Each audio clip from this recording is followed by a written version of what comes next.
alegria que a gente hoje fazer uma homenagem para Zoraide. Quem é da antiga aqui do Guarani vai saber quem que é.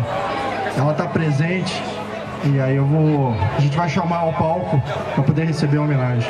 Quem é sócio mais antigo do Guarani, quem já foi sócio do Guarani, vai se lembrar com muito carinho, com muita alegria dessa pessoa maravilhosa que é um ícone do Guarani. É uma pessoa merecedora de respeito, trabalhou 45 anos no Guarani. Eu lembro que ela sabia o nome dos filhos todos, de todos os sócios, nome dos sócios, dos filhos. Era uma disciplina com carinho, era uma disciplina humanizada. A Dona Zoraide. Dona Zoraide está aqui e eu queria uma salva de palmas muito carinhosa para Dona Zoraide de todo mundo, porque ela merece, gente. É uma pessoa muito querida aqui no clube. Por favor.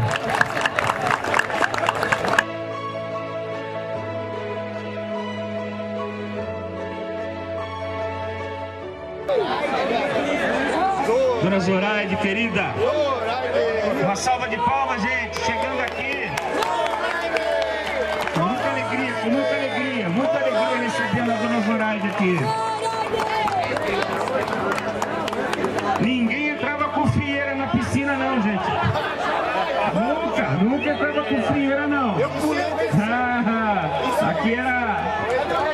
Aqui era disciplina, mas uma disciplina humanizada, uma disciplina carinhosa com os nossos filhos, com todos aqui do...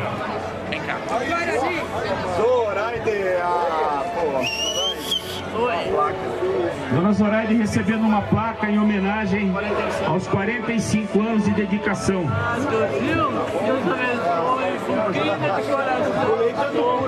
Eu saí lá com 14 anos e saí com 60, praticamente. 45 anos lá.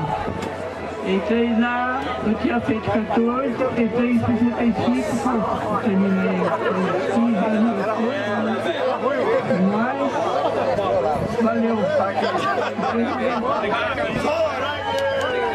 Boa, gente, um salve de palmas para a Dona Zoraide, sempre querida, sempre amada aqui no clube, lembrada com muito carinho. Outra vez eu passei escondido debaixo para ela não me ver. Ninguém vai entrar escondido não, gente.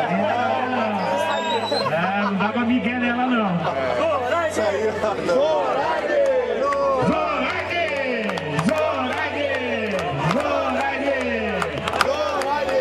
Eu tô vendo aqui, ela tá com uma camisa escrita piscina atrás, gente. Olha aqui, que maravilha, que alegria, gente. Que alegria. É de emocionar, Quem conviveu com a Dona Zoraide, né, sabe o que eu tô falando. O carinho que ela tratava todos. Não tinha distinção.